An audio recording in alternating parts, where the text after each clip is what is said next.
আমরা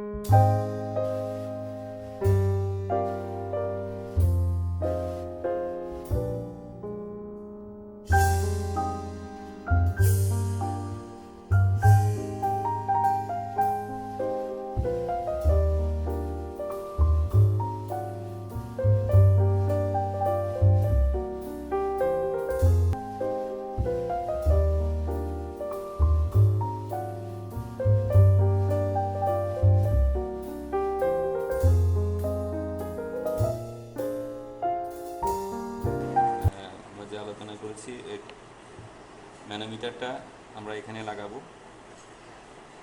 আর high pressure পাইপের কানেকশনটা এখানে আসবে। এরপর আমরা এই রেগুলেটরটা খোলার জন্য প্রথমে আমরা উপরে এই অংশটি খুলব। এই অংশটি খোলার জন্য আমরা একটা ভালো স্ক্রুড্রাইভার নিয়ে একের পর এক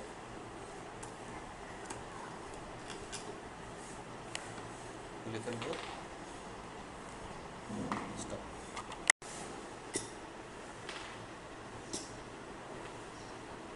আমরা এটা খোলার সময় খুব সাবধানে খুলবো, কারণ এটার সাথে ডায়াফ্রামের লিঙ্ক আছে। আমরা এটাকে হালকা এই পাশে দিয়ে আমরা খুলে ফেলবো, এবং এখানে একটা স্প্রিং আছে, এই স্প্রিংটা খেয়াল রাখতে হবে। এই স্প্রিংটা এখানে বসবে এবং এটার জন্য না হয় সেটি খেয়াল রাখতে হবে। এরপর আমরা ডায়াফ্রামটা এখানে লাগানো থাকবে, খুব সাবধানে ডায়াফ্রামটা আমরা পাশ থেকে চাপ দিয়ে আলাদা করে নিব। আলাদা করে নিয়ে তারপরে আমরা নিচ থেকে চাপ দিয়ে আমরা এই পাশে ডায়াফ্রামটাকে আমরা টান দিব। এই পাশে টান দিয়ে আমরা খুলে ফেলব। ডায়াফ্রাম খোলার পরে ডায়াফ্রামের লকটা দেখাই দেন। এই যে এই লকটাই ডায়াফ্রামের সাথে আমাদের লাগানো থাকে। এই ডায়াফ্রামের লো প্রেশারে যখন ডায়াফ্রাম ওঠানামা করবে তখন সে এই লিভারটাকে সে উঠানামা করবে। এই লিভারটা উঠানামা করলে এখানে সে থার্ড স্টেজে যে আউটপুট আছে, আউটপুটটাকে সে অন অফ করবে। এখানে যা বলি স্পেশালিটি হচ্ছে এটার সাথে এখানে একটা কাউন্টার ওয়েট লাগানো আছে, যা অন্য কিটের নাই, যার কারণে এটা খুব হাই স্পিড এবং লো স্পিডে গাড়ি ব্রেক ধরলো বা ডানে বামে টার্নিংয়ের সময় সে এটাকে খুব ভালোভাবে গাড়ির গ্যাসের প্রবাহটাকে সমান রাখে। এই জন্য এই কিটকে গাড়িতে ডানে বামে যে কোনো দিকে বসানো যাবে, কিন্তু এই রেগুলেটরকে কখনো এইভাবে বসানো যাবে না, অথবা সম্পূর্ণ উল্টায় বসানো যাবে না।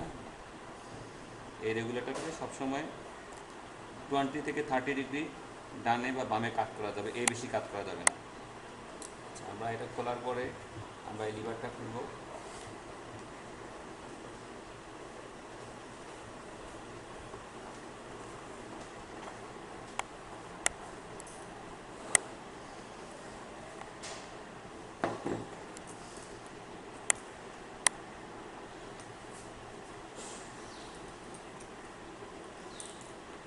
আমরা লিভারটা খুলে ফেললাম। এই লিভারটা খুলে আমরা আর দিয়ে লিভারটা বের করে নিয়ে আসলাম। এই পাশে অংশ খোলা হয়ে গেল। এরপর আমরা বিপরীত পাশে অংশ খুলব। এই ক্ষেত্রে আমরা একটা এল রেঞ্জ দিয়ে আমরা সবগুলা এটা স্প্রিং আছে, এটা খুলে দেবো। খোলার সময় খেয়াল রাখতে হবে ভিতরে স্প্রিং আছে, যেহেতু খুব প্রেশার দেওয়া, দুইটা বোল্টকে আমরা মোটামুটি আটকানো অবস্থায় বাকিগুলো আমরা খুলে ফেলবো।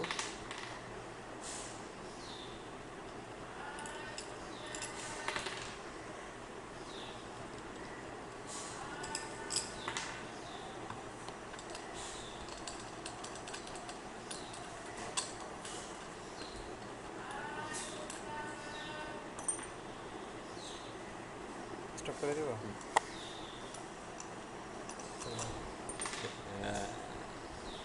হ্যাঁ, সব করে দাও। খোলার পরে হাতে চাপ ধরে রেখে আস্তে আস্তে আমাকে এটা চাপ ছাড়তে হবে। তারপর সাবধানে আমরা এই কভারটা খুলে ফেলবো। কভারটা খুলে এখানে স্প্রিংগুলো দেওয়া আছে। এটা হচ্ছে ফার্স্ট স্টেজের স্প্রিং, এটা সেকেন্ড স্টেজের স্প্রিং, এটা ফার্স্ট স্টেজের ডায়াফ্রাম, সেকেন্ড স্টেজের ডায়াফ্রাম। এই ডায়াফ্রাম খোলার সময় এখানে একটা নাট দিয়ে আটকানো আছে, আমাদের এই নাটটাও খুলে ফেলতে হবে। এই 10 নম্বর লকটা।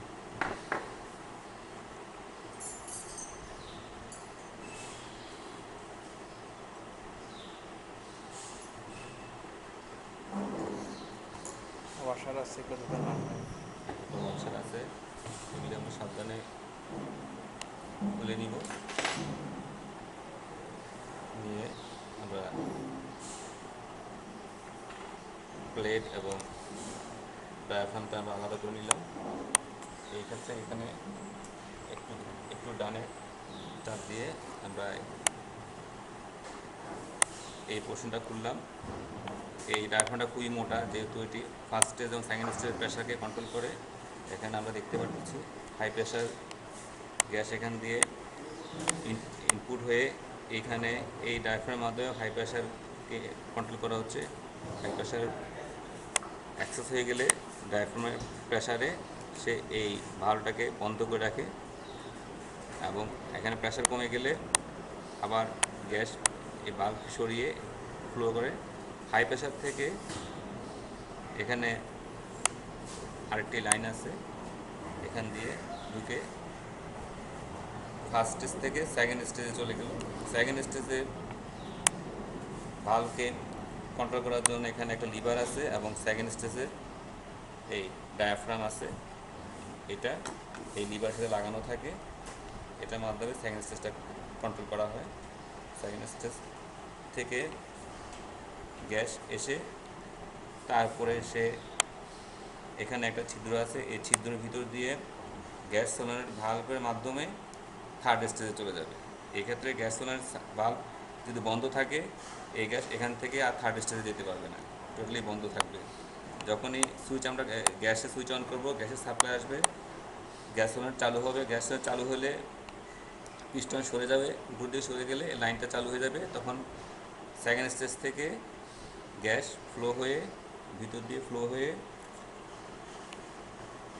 থার্ড স্টেজে চলে আসবে। থার্ড স্টেজে এসে থার্ড স্টেজে আমাদের যে লিভার আছে, এই লিভার এখানে রাবারের প্যাড লাগানো আছে, এই প্যাডের মাধ্যমে এটি এখানে লাগানো থাকবে। থার্ড স্টেজ ডায়াফ্রামের মাধ্যমে এটি নিয়ন্ত্রিত হয়। থার্ড স্টেজের মাধ্যমে গ্যাস এই কম্পার্টমেন্টে থাকবে, যেটি এই ডায়াফ্রাম দ্বারা নিয়ন্ত্রণ করা হয়। যখন ইঞ্জিন থেকে গ্যাস সাক করবে, তখন ডায়াফ্রামটি নিচের দিকে নেমে যাবে। নেমে গেলে তখন এই লিভারটি খুলে যাবে। খুলে গেলে এখান থেকে গ্যাস প্রবাহিত হবে। আবার যখন ইঞ্জিন থেকে গ্যাস সাক করবে না বা চাবে না, তখন গ্যাসের প্রেসারে এই ডায়াফ্রামটি উপর দিকে ফুলে থাকবে। ফুলে থাকলে তখন সেটা এই পোর্টটাকে সে বন্ধ করে রাখবে। এভাবে সে কন্ট্রোল করে পুরা গ্যাসের প্রেশারটাকে এভাবে সে নিয়ন্ত্রণ করে। এখানে একটা জিনিস দেওয়া আছে, এখানে একটা সেফটি ভালভ দেওয়া আছে। যদি কোনো কারণে এখানে প্রেশার নিয়ন্ত্রণ ব্যবস্থা কোনো সমস্যা দেখা দেয়, সেফটি ভালভ সাথে সাথে এটাকে এটা হাই প্রেশারটাকে হাই প্রেশারের কোনো সমস্যা হবে। হাই প্রেশার সমস্যা হলে সেফটি ভালভের মাধ্যমে আমরা এটাকে আমরা নিয়ন্ত্রণ করতে পারি। এখানে আমরা আরেকটা জিনিস আমরা আলোচনা করতে চেয়েছিলাম, সেটা হচ্ছে আমরা ফার্স্ট স্টেজে আসি।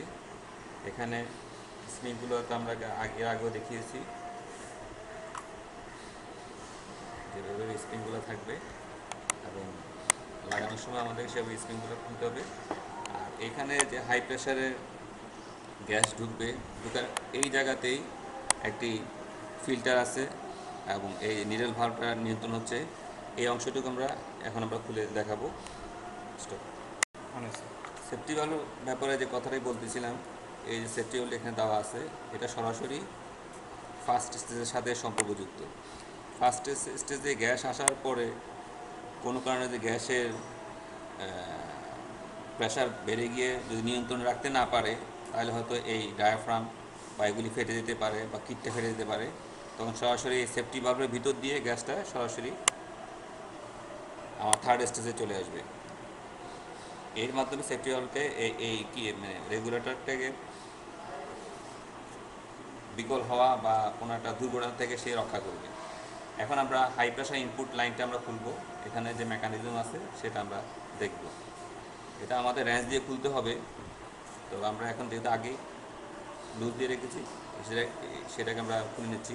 এটা টাইট দেওয়ার ক্ষেত্রে খুব হাতের আন্দাজে টাইট দিতে হবে, খুব জোরে টাইট দেওয়া যাবে না। জোরে টাইট দিলে এই অংশটুকু চেপে যাবে এবং গ্যাস লিক করার সম্ভাবনা বেশি। আর এটা নতুন অবস্থায় যতটুকু টাইট অতটুকু টাইট থাকবে, এটাকে এর বেশি টাইট দিতে গেলেই গ্যাস লিক করার সম্ভাবনা থাকবে। আমরা এই মূল নাটটা খুলে ফেললাম। এই নাটটা খুলে ফেলে আমরা যে ইনপুট লাইনটা আছে, ইনপুট লাইনটা এখানে একটা ওয়েল সিল আছে, আমরা ওয়েল সিলটা বের করে নিতে পারি। এখানে একটা ওয়েল সিল আছে, সিলটা আমরা বের করে নিতে পারি।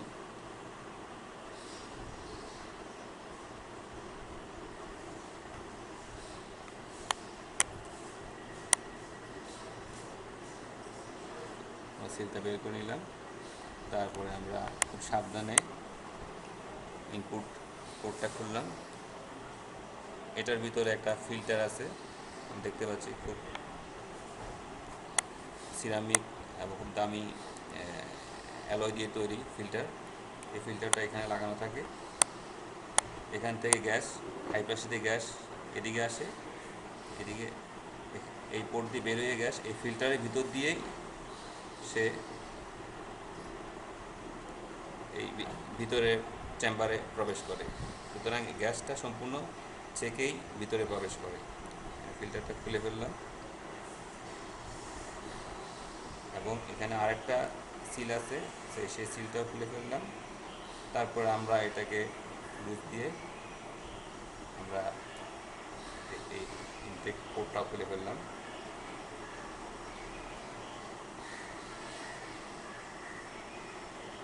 ইনটেক পোর্টটা খুলে ফেললাম। আমরা যে কথাটা বলছিলাম একটু আগে, ইনটেক পোর্ট এই এখানে যে ইনপুটে যে ইনপুট পোর্টটা খুললাম, খোলার পরে এখানে ডায়াফ্রাম লিভারের সাথে যে ভালভটি কাজ করে, এটা হচ্ছে হাই প্রেশারের যে ভালভ, ফার্স্ট স্টেজের ভালভই হচ্ছে এটা। এই ভালভটি একটা সিলিন্ডারের ভিতরে ওঠানামা করে। এই ভালভের মাথায় একটা ফাইবারের সিট বসানো আছে, যেটা এটার ভিতরেই একটা পোর্ট আছে। এই পোর্টটাকে সে বন্ধ করে এবং খোলে। এভাবে সে এই পোর্টটাকে বন্ধ করে এবং খোলে। যখন এখানে প্রেশার কমে যাবে তখন বাইরের প্রেশারে এটা খুলবে। আবার এখানে প্রেশার বেড়ে গেলে এই লিভার উপর দিকে উঠে এটাকে বন্ধ করে দিবে। এভাবে সে কাজ করবে। এবং এই এই হাই প্রেশারের এই বাল্বটির ব্যাপারে আমাদের কেয়ারফুল থাকতে হবে।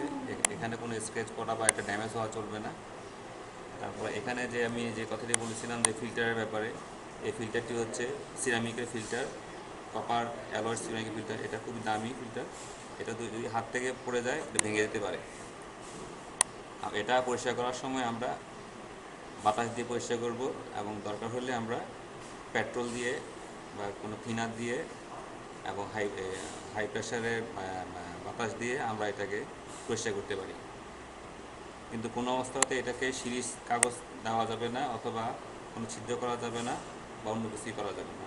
আর যদি একান্তই করতে হয় তাহলে আমাদেরকে ফিল্টারটি চেঞ্জ করে নিতে হবে। এরপরে আমরা আসি, এখানে যে গ্যাস সলোনয়েড আছে, এই গ্যাস সলোনয়েডটা আমরা খোলার পরে আমরা একটু কেয়ারফুলি খুলতে হবে গ্যাস সলোনয়েডটা।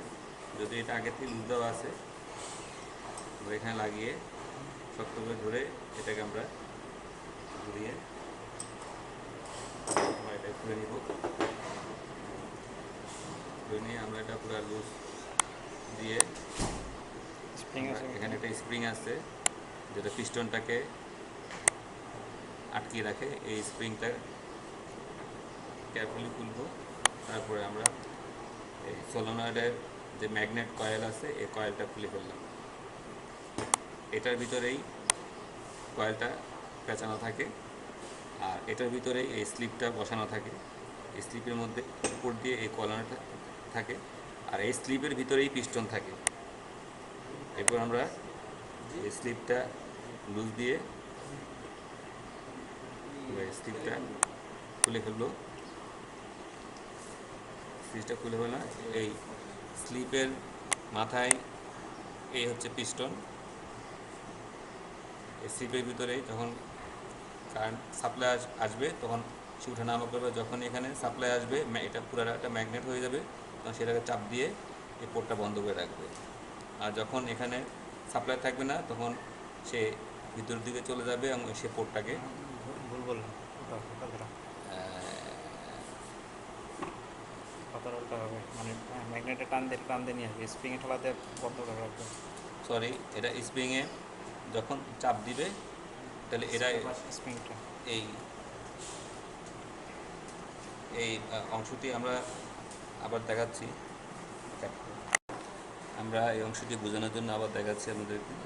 এই পিস্টন স্লিপের এই পাশে রিটার্নিং স্প্রিং থাকে। রিটার্নিং স্প্রিং সহ আমরা একটা লাগিয়ে আমরা দেখাচ্ছি। নর্মালি স্প্রিংয়ের প্রেসারে সেই পোর্ট থেকে, এখানে একটা পোর্ট আছে, এই পোর্ট থেকে সে স্প্রিংয়ের প্রেসারে সে বন্ধ করে রাখে। যখনই এখানে ম্যাগনেটের সাপ্লাই আসবে তখন সে এটাকে ভিতরের দিকে টান দিয়ে ধরবে। ভিতরে টান দিয়ে ধরলে তখন সেকেন্ড স্টেজ থেকে গ্যাস থার্ড স্টেজে চলে যাবে।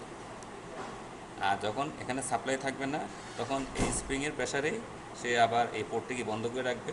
তখন আর থার্ড স্টেজে কোনো গ্যাস সরবরাহ হবে না। এই জন্য ইঞ্জিন যখন বন্ধ থাকে তখন এর আউটপুট দিয়ে কোনো গ্যাস সরবরাহ হয় না। তো এটা আমাদেরকে খেয়াল রাখতে হবে, এখানে যেন কোনো ময়লা পানি বা কোনো বালুকণা না থাকে, এবং এই কয়েলটাও চেক করতে হবে। এভাবে আমরা সার্বিকভাবে দেবো। আর এখানে আরেকটা যেটা জিনিস দেওয়া আছে সেটা হচ্ছে এখানে একটা গরম পানির একটা লাইন দেওয়া আছে। ইঞ্জিনের হিটিং রেডিয়েটর সিস্টেম থেকে গরম পানির লাইনটা এনে এখানে ইন করাতে হবে। একদিক দিয়ে ঢুকবে, আরেক দিক দিয়ে বেরিয়ে যাবে। তাতে হবে এই পুরো বডিটাই তখন গরম থাকবে। এটার মূল কারণ হচ্ছে যখন এখান দিয়ে ইঞ্জিন হাই স্পিডে যখন গ্যাস যাবে, যখন প্রচুর গ্যাস যাওয়া শুরু করে তখন ভেঞ্চুরি এফেক্টের কারণে এই বডিটা পুরো ঠান্ডা হয়ে যায়। কোনো কোনো ক্ষেত্রে বিশেষ করে বড় ইঞ্জিন যেগুলি 3000-4000 সিসির উপর যে সমস্ত ইঞ্জিন থাকে ওগুলির ক্ষেত্রে এটা খুবই বেশি প্রয়োজন। ওগুলির ক্ষেত্রে এত বেশি ঠান্ডা হয়ে যায় যে এখানে বরফের মতো ঠান্ডা হয়ে যায়, যার কারণে ইঞ্জিনের এফিসিয়েন্সি ফল করে, এবং এই ঠান্ডা হওয়ার কারণে ইঞ্জিনের গ্যাসের থেকে সম্পূর্ণ শক্তিটা সে পায় না। এই জন্য এই বডিটাকে গরম রাখার জন্য এবং শীতকালের জন্য এটা ভালো কাজে দেয়। আর সাধারণত গরমকালে বড় ইঞ্জিনের জন্য এটাকে গরম রাখার জন্য আমাদেরকে গরম পানির লাইন দিতে হবে। ইঞ্জিনের ব্লক থেকে পানির লাইন বের করে এখানে ইন করতে হবে এবং আউট করে আর লাইনটা আবার